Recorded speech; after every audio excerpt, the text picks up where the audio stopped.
Still early. Oops, we don't want to see.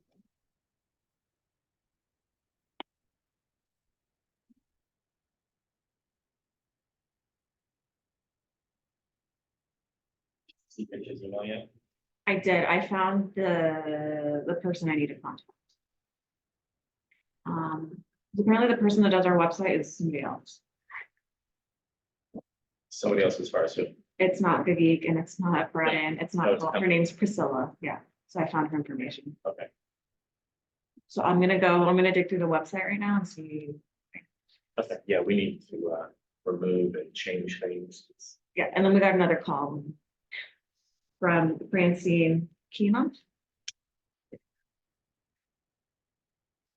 Yeah. Jay's here.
Good morning. Good one. They're sending out a technician for your investment Today? today or Monday. Because I guess there's an issue with your connection, your port. Oh, that's good. Yeah, so they're gonna come and direct. Thank you. Do I need to be here? No. Apparently it's an electrical issue with the Oh. wire that goes into the wall. So they're like, no, we gotta send somebody. So I'm like, okay, I'm like that. I don't know. I don't do electrical. Right. No, thank you. How was your birthday then? Great, great. That's good. You Just had to be charcoal? with the family is we get the chance to sit down and talk. Yeah. That's the best part of it. Oh, that's good. Did you get anything fun? Any Uh, presents, cards? No, just dinner. Okay, that's good. Did they sing happy birthday? Oh, yeah. Okay, that's good. That's good. Very good started.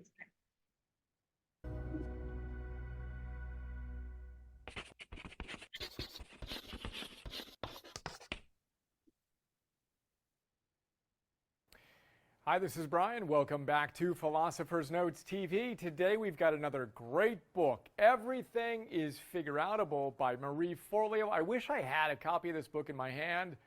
We're still putting our library back together. We've got dozens of boxes of books, but Marie just looks like Marie on the cover, a combination of Nike dancer and valedictorian from Seton Hall.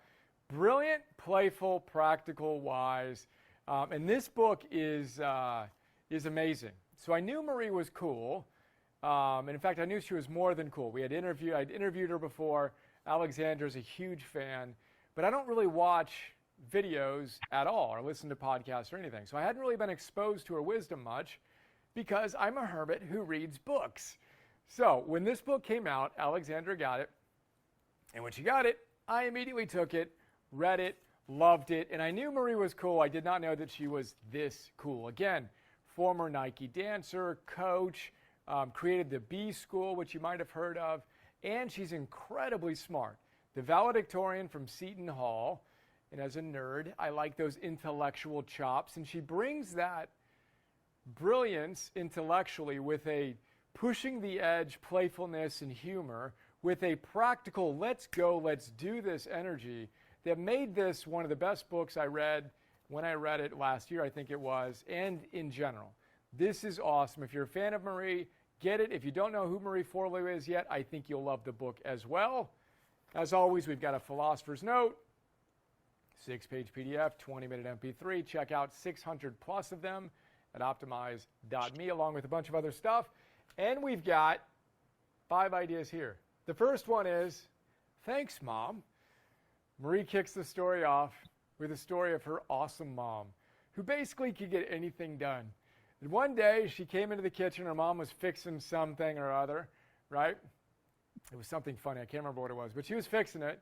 And Marie's, sitting there, and she looks at her and says, Mom, how do you do all this stuff? How do you know how to fix all these things? You've never studied it. No one's ever told you. And her mom looks at her and says, Marie, life's not that complicated. If you roll up your sleeves, you can figure it out. Everything is figure-outable. And the young Marie, just like lightning bolts, choir of angels sang, and she said to herself, everything is figure-outable. Everything is figure-outable. Everything is figure-outable. And that became her dominant belief system throughout her life and what this book is all about.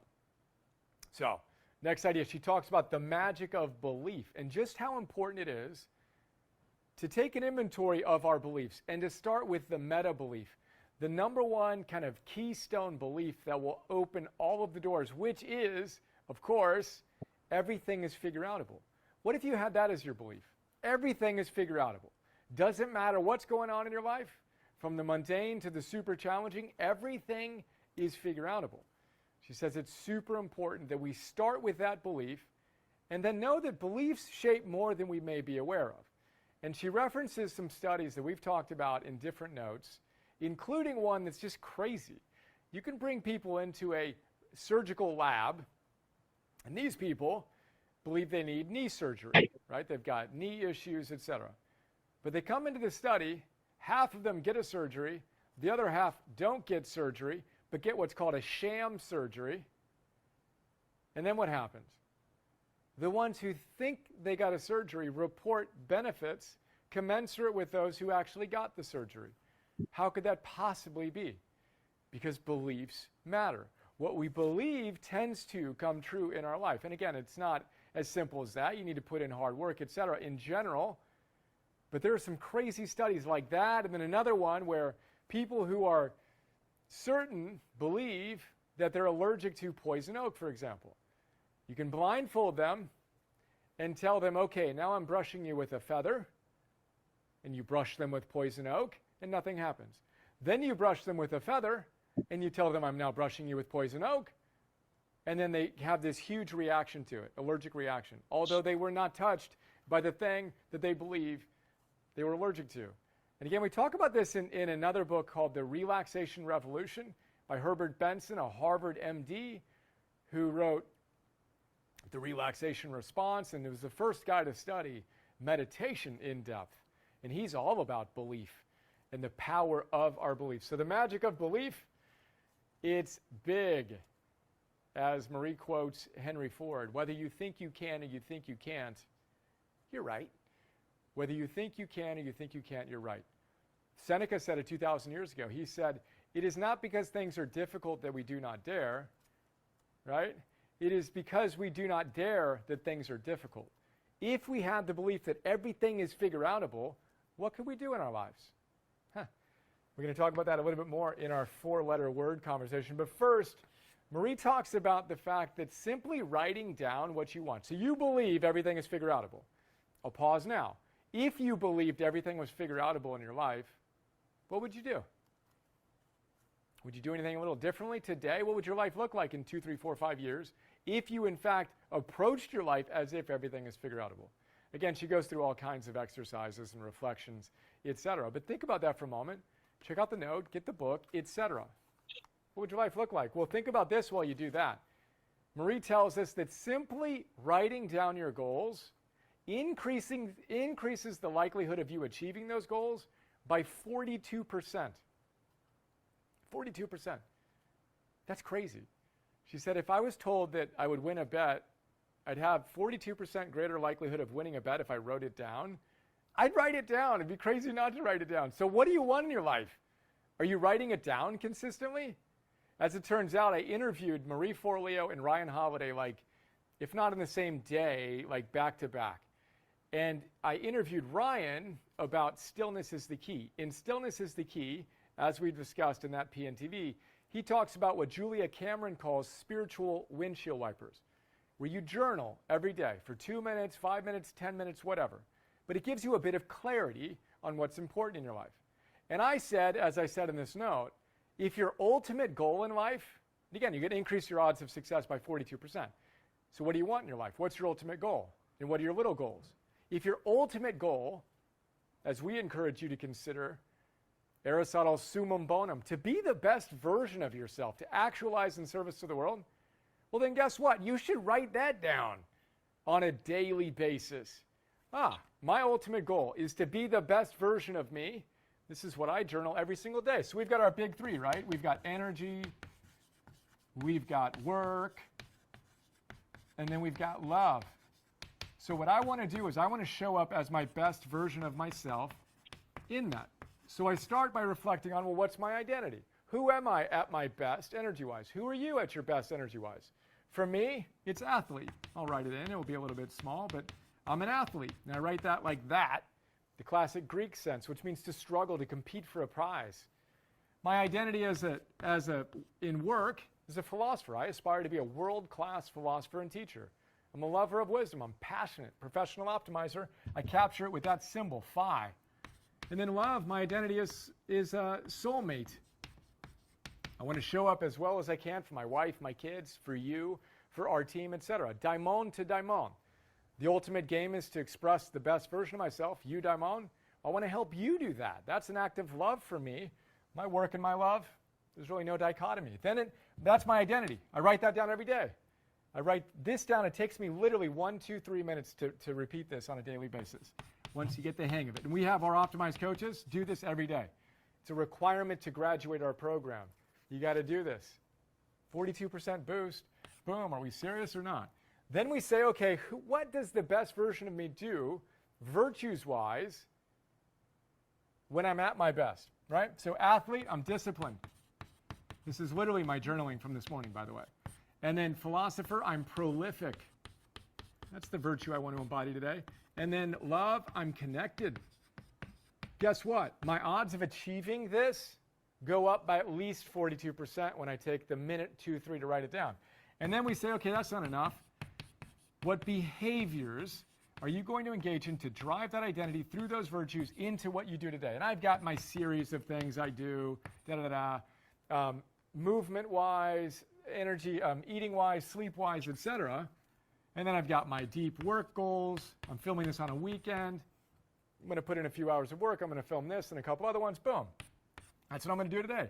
Love-wise, I've got some goals. AM and PM to spend time with my kids. Boom. That literally takes me less than 3 minutes to do.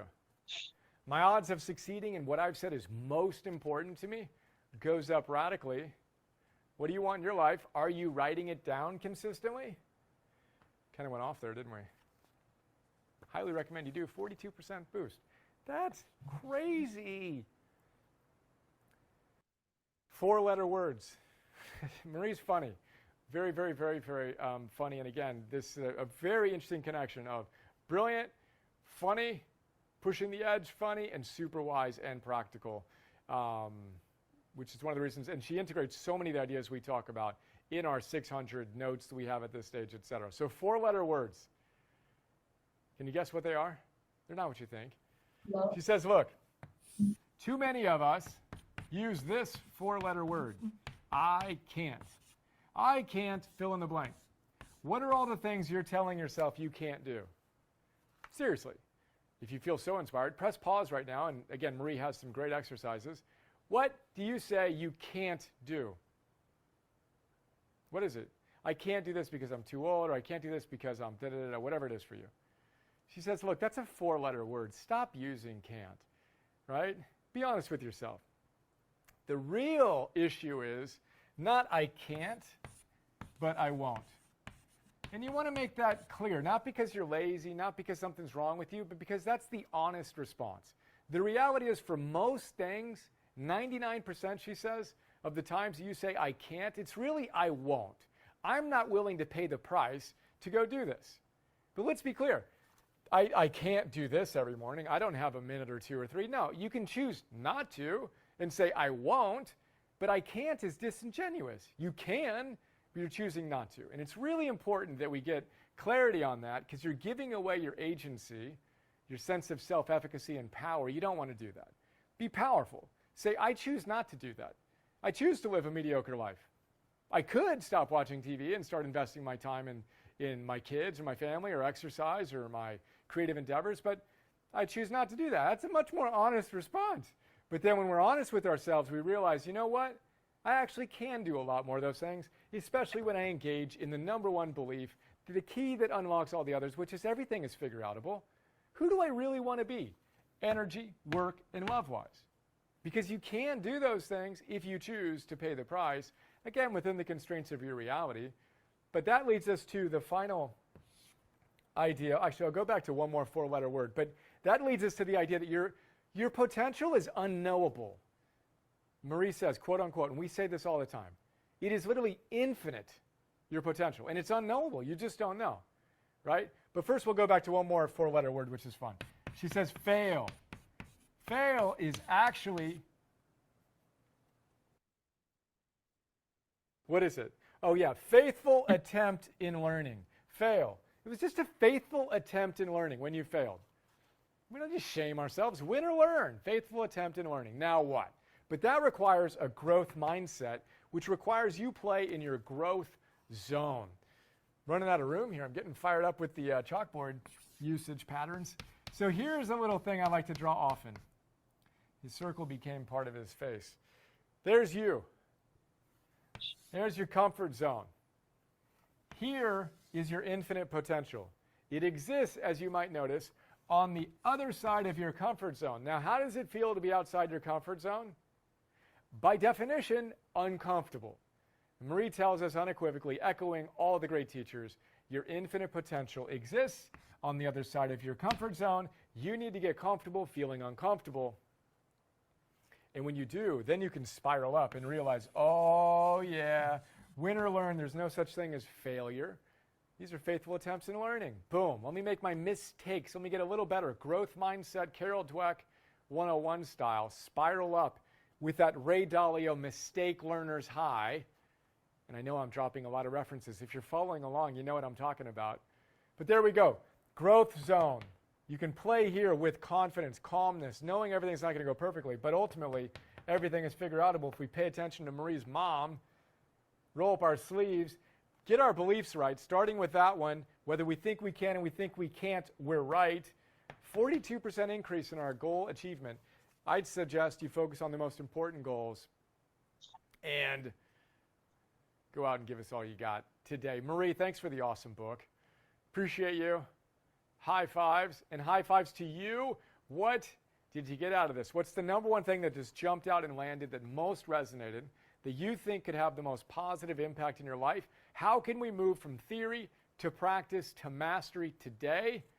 Get on that. Look forward to seeing you tomorrow. Make today an awesome day. See you. Hey guys, this is Bri. I hope you enjoyed that video. That was interesting. I have not read that book yet, but I'm super intrigued. I reviewed this video the other day and I thought this would be a really good video to talk about today. Did anything resonate with anybody in that? Yes. You said a good love life, good energy. Mm-hmm. I think it's, what you said was very interesting. Mm-hmm. When you have feeling good about yourself, Yeah. you bring good energy into the world, Yeah. good things come to you. Absolutely. Energy is everything. I mean, energy is everything. You really have to pay attention to your energy because, you can blame the world for how you feel, but ultimately you have control over everything that you do. And I think a lot of people don't like to have control. Yeah. But if you realize that sometimes when you start letting outside things affect you, you have to take a step back and reset your energy. Yeah. Because you are actually in ultimate control. And it's your choice to whether you want to control yourself or you want to let other people control you. That's like we talk about emotions. Like Controlling your emotions. emotions are the number one thing that will mess you up in anything. If you really look at some of the most prolific business people and successful people in the world, you will see that they do not have, you don't see a lot of their emotion. Maybe in, behind closed doors, they'll have some emotion, but like Elon Musk, John D. Rockefeller, like all of these people, they kept their emotions in check. Yeah. Whenever they were in front of people, and emotions are part of energy. That is, And so it's you have ultimate control, and the people that get out of control when it comes to emotions, they're letting the outside influences and other people control them. So I'm really big on control. Like I wouldn't say I'm a micromanager. Like if you work for me, I'm gonna let you do what you need to do, but I really like to have control over most everything to basically steer the ship, steer myself, because that's kind of how I operate. But that's a really good insight. Anybody else have an insight or something they thought was interesting or good? Yes. When you were talking about spiraling up and fail, it reminds me of something, I think I dance. And Yeah. so something that I learned early on is don't be afraid to fall. Because once you fall, you know how the floor feels. Yeah. So I know how the floor feels. I'm not afraid to fall. And if anything, I'll learn how to land better from falling. And if you learn how to fall well, then when you do fall, it's not as bad. So I don't consider falling failing. And like, if you make a call and someone is weird, that's not failing, that's just growing. You're gonna learn from that. Yeah. And it's Yeah. like, I like spiraling upward because it's easy when you fall or fail to be like, oh my gosh, now I have to pick myself up, as opposed to being like, oh, okay, I did that, and that wasn't so bad. Now I know what to do next time. I mean, and I relate to that as well because being in martial arts, like I started in martial arts when I was like 16 years old. Like that's a whole story. Like I got into a fight. My mom was like, "You want to learn how to fight? You go to martial arts." And it ended up in martial arts, and I hated it until I got my best friend to join with me. And so I started doing martial arts. But part of martial arts is like you have to know how to fall, because there is no world in martial arts where you get hit and don't get knocked down. Like they actually teach you how to get beat up first, and then like I remember part of every belt initiation ceremony, you had to be thrown. I don't know, like 10 times per person in the class. And if there was 20 people in the class, each person had to throw you 10 times. And so you had to like do. Hey Rose, we can hear you. Keep their leg outside, leg sweep. And Rose? There we go.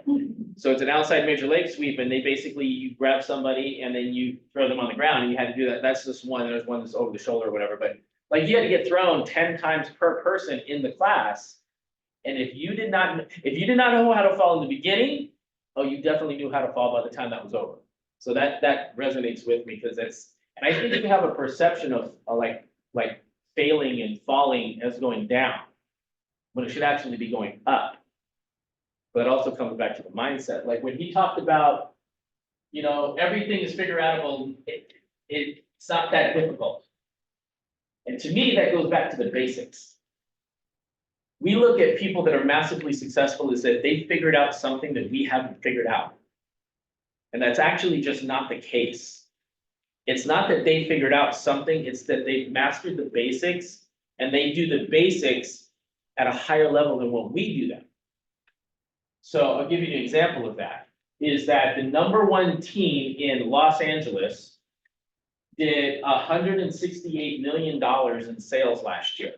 We just got all the numbers. So like, I know the numbers, I know everybody's awards for the region, I know everything that's going on right now. It just happened last night.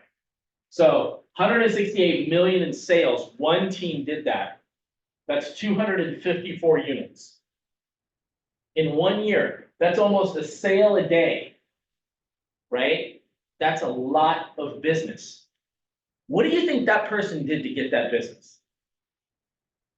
Trust. oh, I know, What? communicate massively. Okay? That's those, neither one of those are bad answers. Follow up.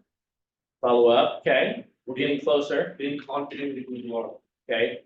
So I know where you're going with this, Joseph, but what I'm looking for is what they did is they picked up the phone and they talked to one person. And they did that a lot. And so You as one person can only talk to so many people a day. So how do you scale that? Is if I have too many people to talk to, then I go, Mitra, I think I need your help. Can you come over here and can you help me call people? And this is what you say. And you give them a basic script, which is all you're doing with your people is checking in on them to see how are they doing and where are they at. That's it. Not do you want to buy or sell. That is not how you sell real estate. People are going to end up calling you after they know that you care about them, that they trust you. So the trust is there. But it's like the one connection. You don't go out and sell 10 houses all at one time. You sell houses one by one. And when you get to a point to where you have more houses to sell than there is time in your day, that's when you get people to help you. And that's when you develop a team. Realistically, each person should be able to sell about 30 houses a year by themselves. You can maybe get an assistant or a team or a transaction coordinator to help you. But that being said, 30 houses, if they were an average of 800, so 250 units, 168 million, that's about an average sale price of $680,000, $680,000 per house. So that's a really low, because the average sale price in LA and in San Fernando Valley is about $1 million. So that means this team is selling in other areas where that's not the average sale price and they're doing some lower priced homes. But if you did an average sale price of $1 million and you sold 30 houses, that's $30 million in sales. Most of us would be really good at making $30 million in real estate sales. What is that? $30 million? That's about $900,000, between $700,000 and $900,000 a year. I think most of us would be all right with that, right? If you sell $30 million home. Yeah, it's roughly about $700,000 to $900,000 commission. That's Could be one house. Could be one house, That's like 10 houses. could be. It could be one house. It could be less than one house. It just depends. My goal is to get that 30. Well, so the way you do that is that, they say that your network is your net worth. So your net worth is really key to how close are you gonna get to 30 million in sales? Does anybody in your network that you know own a $30 million house? So would that be a goal to like maybe go find somebody that owns a $30 million house? Where do those people hang out at? Like, where do I find those people? So there's a way to go, but at the end of the day, what I'm talking about is that all this person is doing is the basics at a high level. All the things that I teach you, sit down, call your sphere of influence, follow up with them aggressively. That is exactly what this person is doing. And this person is coming here and talk to you, you know exactly who it is. But they're not doing anything magical. There's not anything special that they're doing. He even told me that majority of his business is not done by his team. He probably makes about $100,000 a year from his team after proceeds. He said most of the business is him doing it himself, sitting down in the chair, making phone calls every day consistently. So that's what I got from that. The belief system, this is all connected in a lot of ways, because they talk about the beliefs and the mindset is that you actually have to believe you can. And a lot of us just don't believe we can. It seems very esoteric. 168 million in sales seems very out there. But in the end of the day, it's not 168 million in sales. You got to start with one. Let's get one. We get one, I can show you how to get two. You get two, show you how to get four. And then it exponentially grows. 42% increase by writing down your goals. Does anybody write down their goals? You do? Anybody want to share a goal that they have? Written down or not? Does anybody want to share a goal? Yes. What's your goal? My goal is to get, I want to go to Hollywood Hills and get that $30 million home. I really want to get that condition. Yeah. And that's like my top goal. Mm-hmm. And I want to get like $800,000 homes, but I want to sell a mansion. I really want to, sell that mansion and be proud of that. Yeah. So have you written down that goal? I always think about it. Okay. 42% chance increasing. Your chances increase by 42% when you write things down. I've heard this before, and I've got since 2015, maybe, I don't know. I've been writing down my goals in the morning and then at night, twice. I write down short-term, long-term, medium range. I write down everything in a book. I have it in my office and I consistently look at it because most people don't know what they want. Like I go, what's your ultimate goal? Like it's something that's esoteric, it's idea, but you never write it down, you never formulate a plan. Yeah, so you have to figure out what you actually want, what will actually make you happy. You have to keep it top of mind and you have to focus on it. The best way to focus on it is to write it down and look at it every day. This is why vision boards work. I'm not a vision board kind of guy. I get it though. I think it totally works. And if that's your thing, then you should absolutely 100% do that. But I like to write things down because how are you going to focus on something if you don't see it every day constantly? Most of the things that we do on a daily basis, it's because we're focused on all of these things, the day-to-day of things that we have to do to make life move forward. And to get out of your comfort zone is to write things down and start focusing on the things that we don't necessarily always think about because that's how we get to where we're at. Like most people will advance in their job because they go to their job every day. And they see the person that has the job that they want, or they see the job every day, and so they focus on it and they work hard in that job to get to the next level. But if your next level is not in the place you're at right now normally, you have to figure out how to get there and how to focus on that, because it all comes down to focus. Man, this is a big one for me. Number 4, I deal with this every day in real estate. It's not, what can't you do? It's everything that we choose in real estate, it's a choice. It's not like can't or won't. It's like, it's not that you can't do it, it's that you won't do it. It's a choice. So it comes down to, like, the number one thing people tell me, I don't have a sphere. My sphere is no good. I already talked to my sphere. My sphere doesn't work. It's absolutely not true. I can prove it to you every day.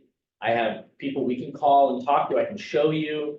This is a choice. And if you don't think your sphere works, or you don't think your sphere is good, or whatever you want, that's just you telling yourself that story.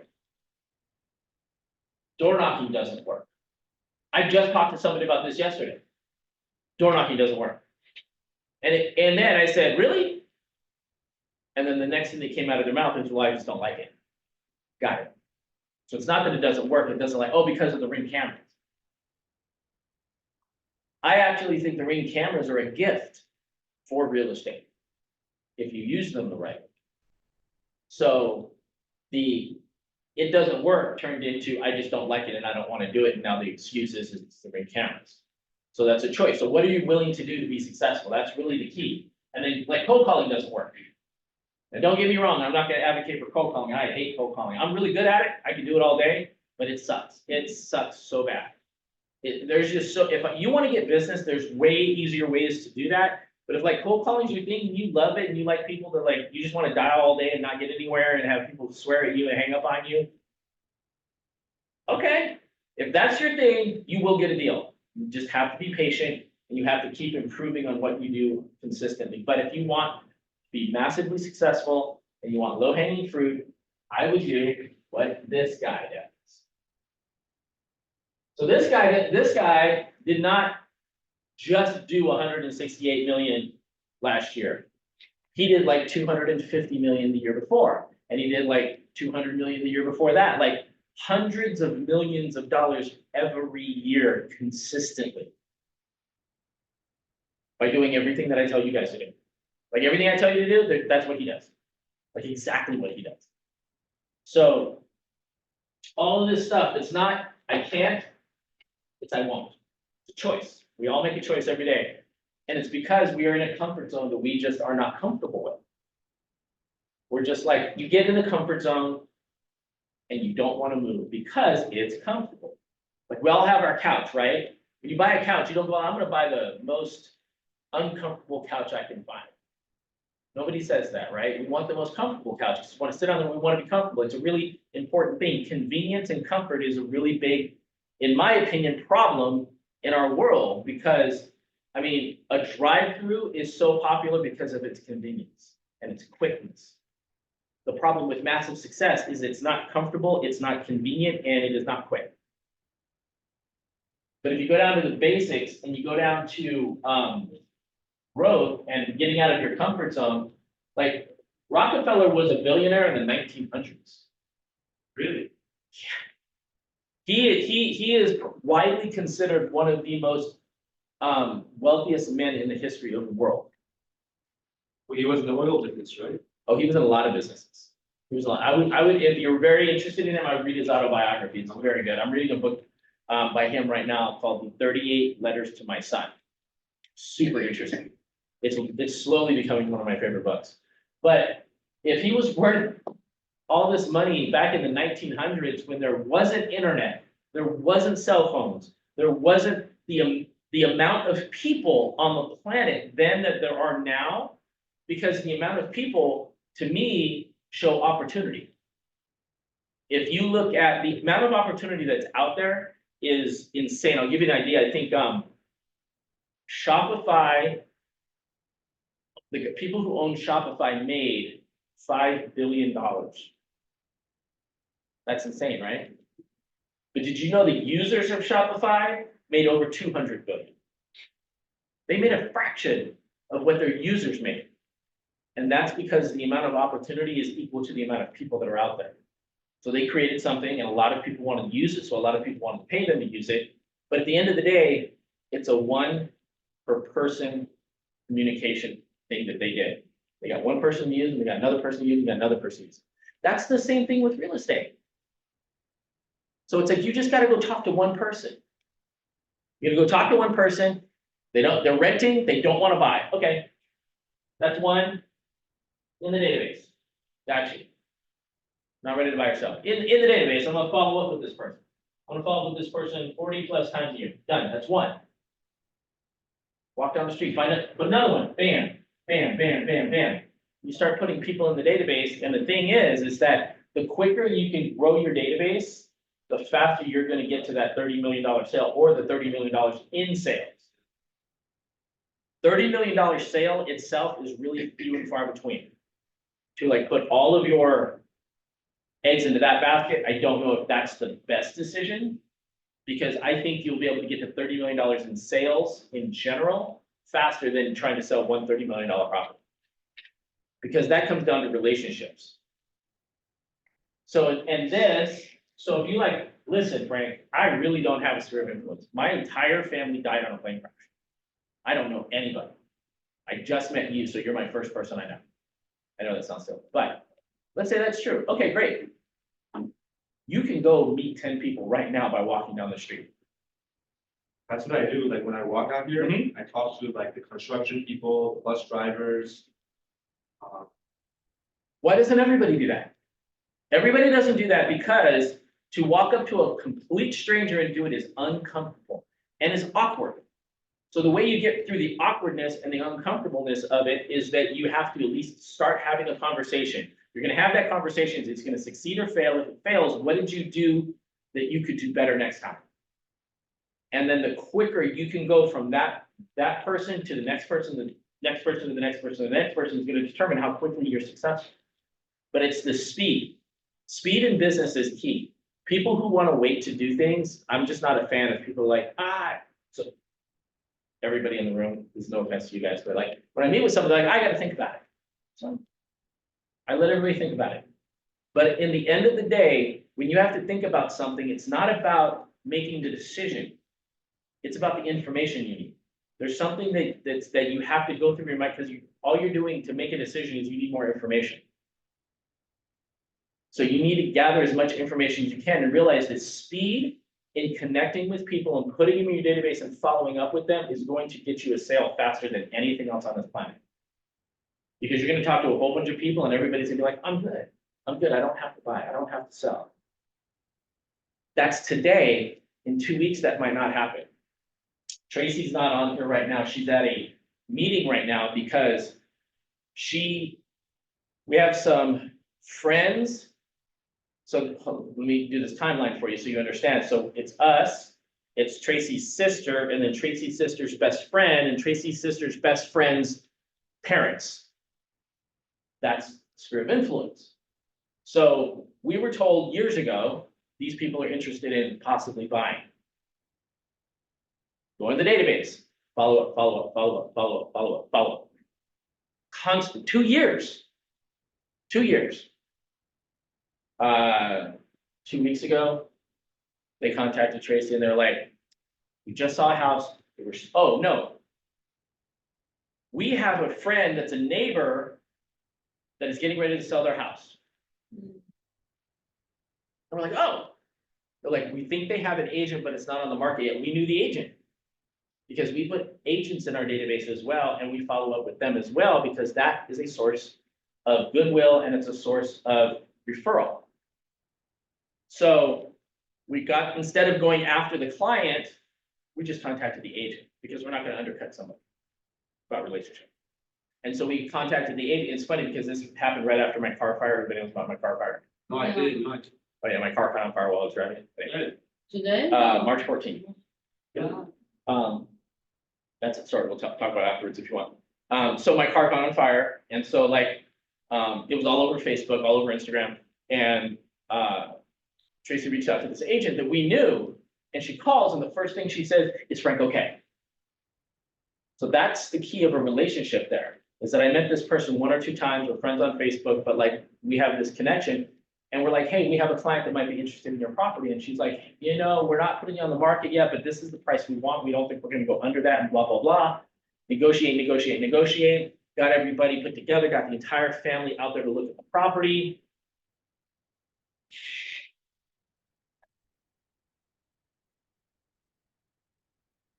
$1.4 million. That's how much the property is. And so we get out there, we start negotiating, we start talking to the people like, your loan, how's this gonna work, blah, blah, blah. I have to sell our house to buy this house. Oh, cool. So we work it out. They're like, well, we wanna buy it first, and we have to figure it. So we figured out the relationship with our lender, got a bridge loan going. And so now we have an offer. I believe we're in escrow. And Tracy just went out there to Burbank. So I said, Burbank, imagine how much that house is. So right now, I believe, so Tracy and I role played and worked out the comps. I believe I'll know by the end of the day. It's going on the market for 1.55.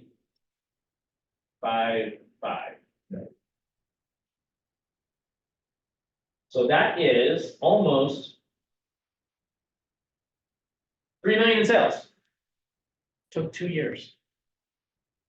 Because we didn't call them and go, hey, do you want to buy or sell your house? And they, yes, let's do it. They said, no, no, no, we'll wait, no, no, no. And it was just like, at one point, we're like, we're not sure if they're gonna buy or sell, ever. But that's okay. You have to follow up, follow up, follow up, because things change, people change. Today they're fine, they might not be fine tomorrow. So it took us 2 years to get a possible $3 million in closed deals in the next, I'd say, 30 to 45 days. There's not one deal, there's only one deal that we've had so far this year. I think we're closing 6 or 7 so far this year. There's only one deal that was quick. And that was because of our online presence, and somebody reached out to us through Instagram. And that wasn't like that either. They were like, hey, we found you on Instagram, we blah, blah, blah, had a conversation. They're like, okay, let's meet with you. They met with us. So this is the buyer, by the way. The buyer met with us, met with a bunch of other agents. Came back to us. So it was probably a month period of time that they've been following us before, I don't know for how long, and they contacted us through Instagram. So that wasn't even right away. So I think if we can change our mindset as far as how real estate works and realize that the amount of people that we have in our database is really going to dictate how much business you get.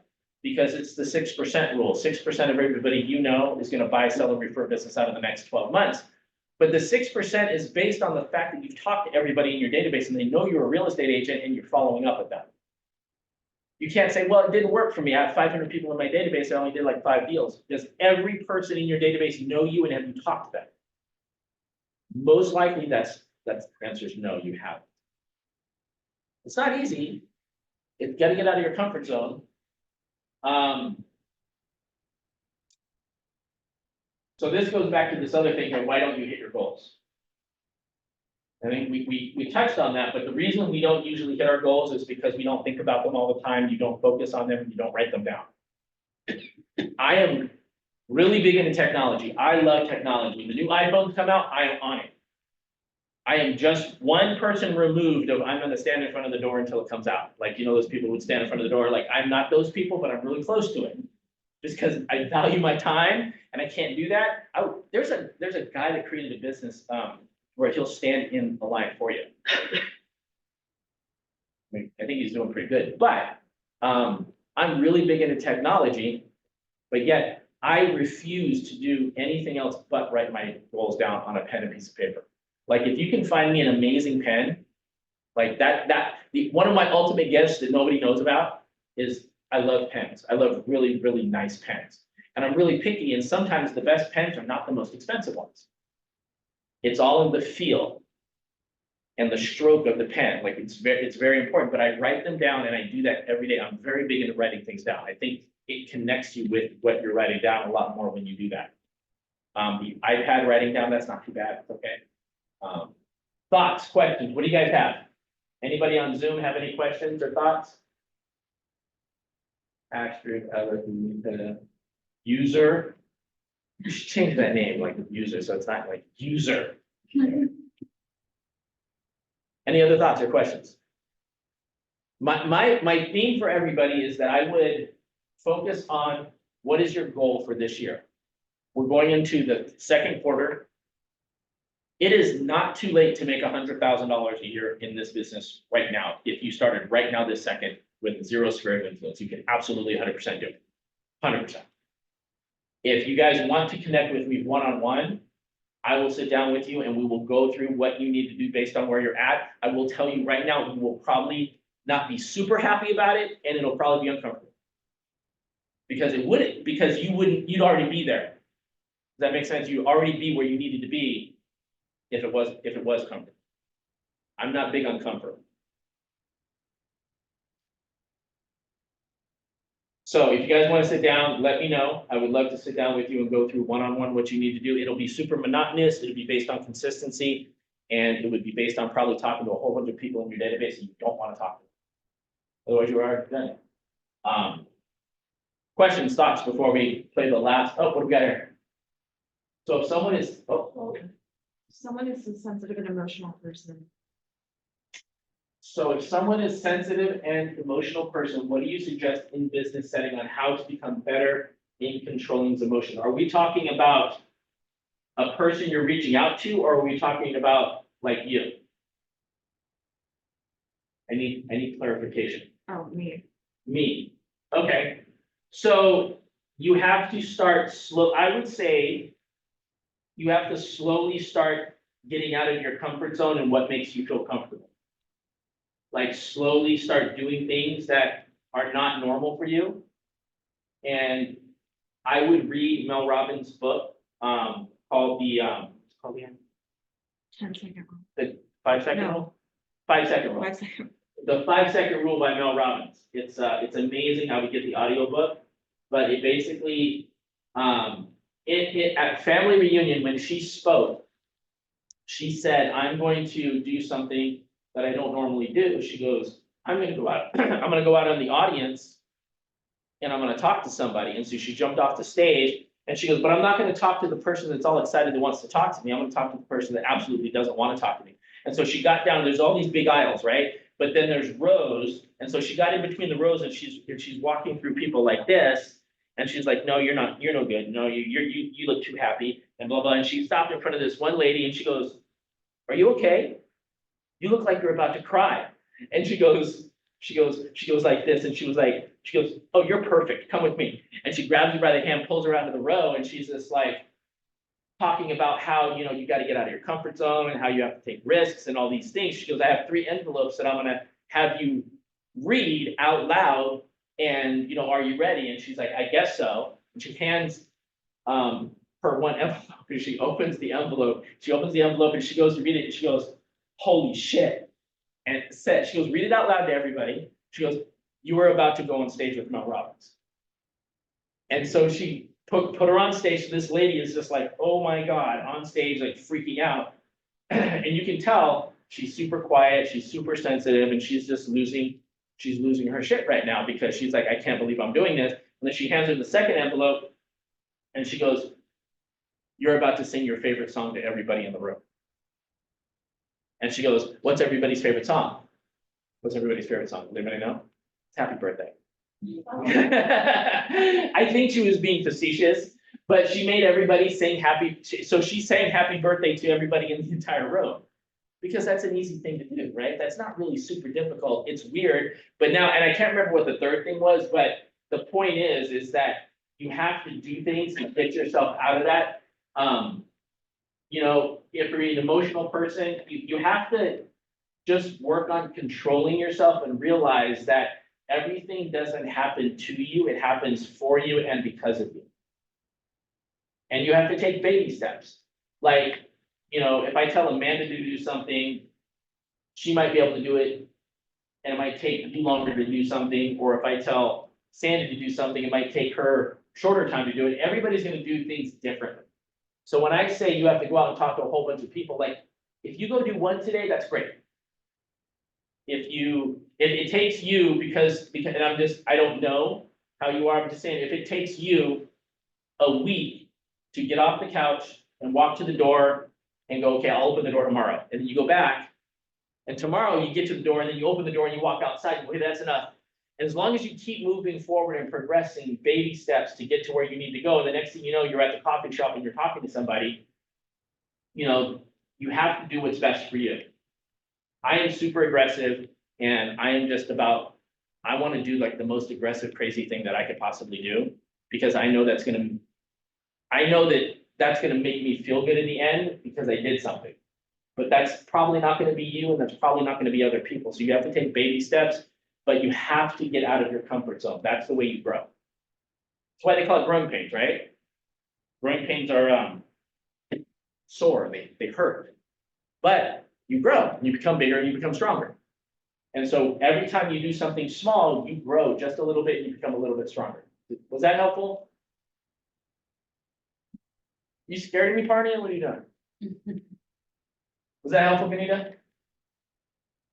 I hope so. Yes, thank you. No problem, no problem. Awesome. Anybody else before we wrap this up? Going once, going twice. All right, let's play the last video and let's get out of here and go do some work.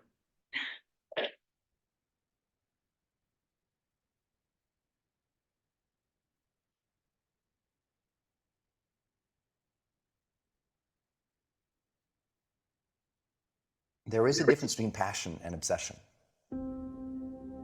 When you're passionate, everybody cheers you on. They're stoked for you. Oh, you found your passion? Awesome. Follow your passion. Live with passion. Be passionate. Chase your passions. Everything, like passion. Passion's good. Like, the world's gonna be like, yay, passion. When you're obsessed, they're like, why you gotta be so crazy? Why can't you be satisfied?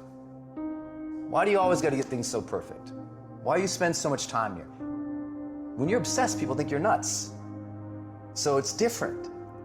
If no one thinks you're crazy, you're not yet operating to the outer limits of your potential. You're not there yet. Because somebody in your life should say, man, you really care about this in like a crazy way. It's time to stay focused. It's time to decide clubs, partying, trying to fit in and socialize, rub elbows with everybody so people can stop calling you weird. Why are you so antisocial? Because I'm trying to get it. Why are you staying on the basketball court so much? Because I'm trying to get it. Why are you not clubbing? Like every time I text you and invite you to go do something fun and cool, you always studying. Because I'm trying to get it. The more weird you are is a reflection of how committed you are to focusing on your molding and shaping and developing your ideas and your craft so that when it's time for you to make your rounds, you gonna fly. You still got work to do. Stay on that basketball court. Stay on that football field. All the homies texting and calling and trying to make you feel bad about being so focused. It's grind season, homie. I'm obsessed with improvement. Every day I'm getting better. There are those of you with phones, and every new phone that comes out, you get it. Every upgrade, you get it. Every piece of software, you get it. You are upgrading your technology, and you've not upgraded yourself. So listen to me. There are those of you saying, I want to be a millionaire. I want to be the best at this company, right? But your value system says you believe in sleep more than you believe in grinding. Your value system says you are a consumer and not a producer. If you're going to go to the next level, your values are going to have to change. We do not retreat. We do not give up. We do not surrender. And the reason why most of you are not successful is because every single time stuff not going your way, you give up, you quit, you let go, and people feel weakness. They feel it. You can feel when somebody's not committed, when they're not all in, when they're not dedicated. And there's another level you get to when you go all in. You have to eat the dream. You have to sleep the dream. You have to dream the dream. You have to see it when nobody else sees it. You have to believe it when you cannot see it. You gotta be possessed with the dream. And I dare you under every single circumstance, keep looking at your dream. Keep focusing on your dream. Keep going after the dream because that's where true success is. All right, guys, thank you so much. Thank you. Thank you for coming. All right. Who needs to talk? Let